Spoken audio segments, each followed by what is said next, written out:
Hi, I'm Jason Henry. I'm the CEO at The Well, and I just want to start by saying thank you for volunteering for us. Thank you for showing an interest in volunteering. What we're going to talk about in this video is what does it mean to be a volunteer at The Well. And what I think is awesome about The Well is there are so many different places you can plug in. If you like working directly with people, you can plug into our resource centers. If you like serving meals, we serve meals with the programs that we do. If you like seeing fun stuff from your childhood come back in front of you, plug in one of our thrift stores. If you like working at a cash register, plug in at a thrift store. If you like working alongside someone, come volunteer in our Works program. There are so many different opportunities. And I think these pictures do just an excellent job of representing the many ways that you can plug in. Now, one of the things that we talk a lot about at The Well is there are just some subtleties on how we serve, whether it be in our resource center, in programming, in our thrift stores, in our Works program. There's some subtleties to how we do things.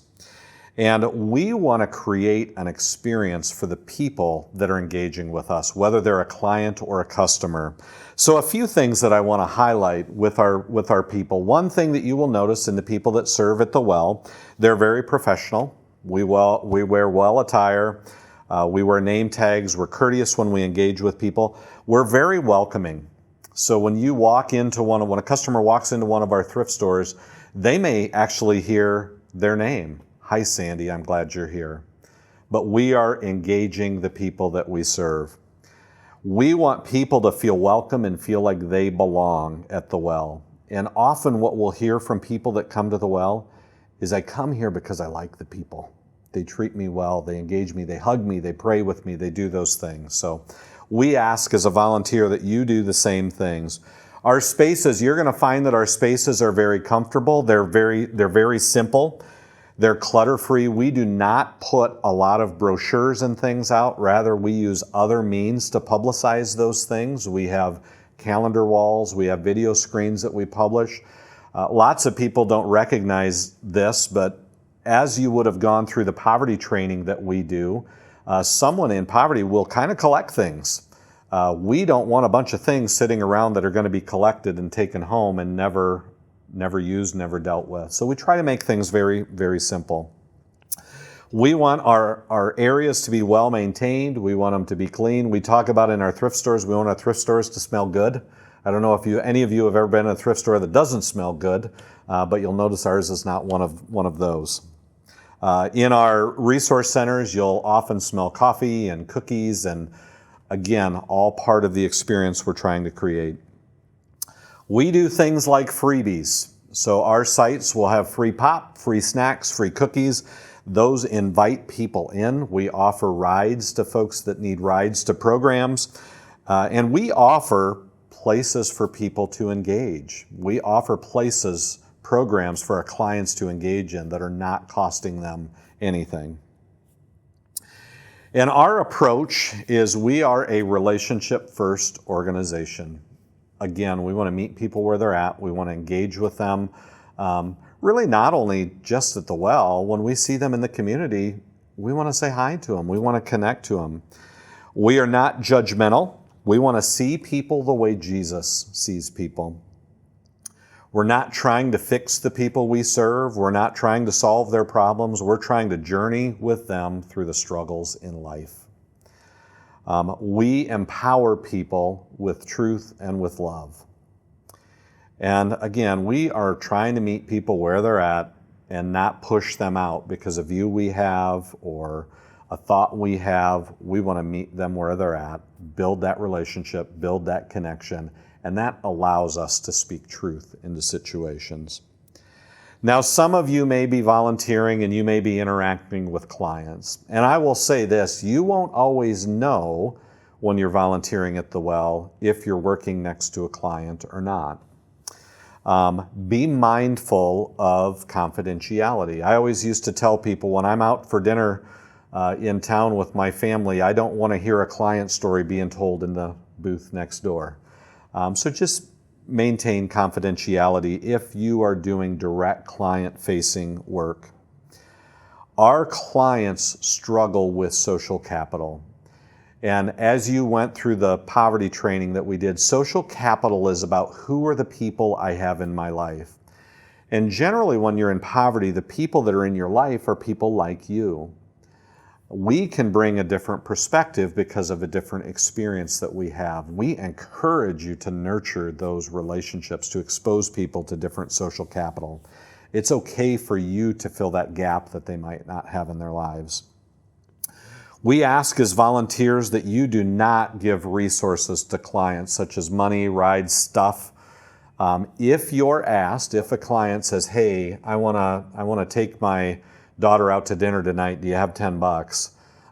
Please make your manager aware of that so we can effectively communicate that. The one thing that I will say is those things, while it is good nature and good, well-intended, it can have unintentional consequences. So imagine we are walking with people to help them learn how to stabilize their resources. If somebody is always filling in their gap, we're not learning how to stabilize those resources. And quite honestly, we could be starting to create some dependency, as you would have learned in earlier videos. Absolutely make sure you have boundaries with our clients. Any communication, I would say be careful with cell phone numbers, with emails, with social media. Boundaries will get crossed if you don't have good structure and good rules around that. And you're going to have to use your own discernment in that. I am not telling you don't share a cell phone number, but I am saying if you share a cell phone number, don't be upset if you get a phone call at midnight. Make sure you set hard boundaries around that. And then you also have to deliver the boundary that you have set. If you feel like a boundary has been crossed or something isn't right, please communicate that with us. So you'll have a manager in the area that you are serving. Please communicate that with the manager because again, we are walking with that client we serve. We want to speak truth and love and coach them on how to navigate these situations. And I'd say the other thing in interacting with clients is to get to know them. We just have beautiful people that we get to serve, and they certainly have other different perspectives than what I may have, but man, it is so rich to get to know the people that we serve and get into relationship and connection and just kind of respect other differences. We can get so locked into the way we live, we don't recognize other differences can be good, can be healthy. Some other expectations for volunteers as we think about as a volunteer organization how we interact. We certainly ask that you treat others with dignity and respect, create a positive and supportive team environment. It is not all sunshine and rainbows. Sometimes things get hard and things are difficult. And we just ask that if there is a conflict, you follow Matthew 18 and how you address your conflict. So if I have a conflict with a teammate, I am first addressing it with them. If we can't get that conflict resolved, I bring somebody else the next time to try to get the conflict resolved. But we are going through a process to get that conflict resolved.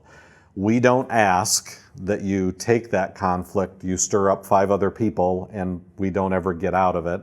We don't ask that you don't like the conflict, so you opt out of volunteering. We want to resolve it because we want not only the best for the well, but we want the best for you. We ask that you uphold the well's look, our image. So you're going to see things in the well like how we use our logos. You're going to see things like how we organize our stores. Those things are very deliberate as we go out into other communities. We ask that you wear just neat formal attire. Well-branded attire is preferred. So as a volunteer, you're going to get a t-shirt from us. We'd ask that you wear that shirt. If you have interest in other well attire, you'll see other people. Please let your manager know and we'll get you connected on what it takes to get that. And the last thing that we ask you is, as a volunteer for the well, you now become an advocate for the well. You see what we do. You see how we do it. You see the impact it has in our community. Take that out to your churches. Take that out to your friend groups. Take that out to your family. Take that out into the schools and share that. We want more and more people connected with the great work that you all are doing in our communities. So again, thank you so much for volunteering. We're excited to serve with you. We're excited to plug you in. If you get into a role where you say, boy, I thought I'd really like this and this isn't my bag, please mention that to your manager. Like I said where we started, we have so many different ways that you can engage. We'll find a different place for you to plug in, but this work doesn't happen without you. And we just appreciate the fact that you want to be part of this journey with us. So thanks so much.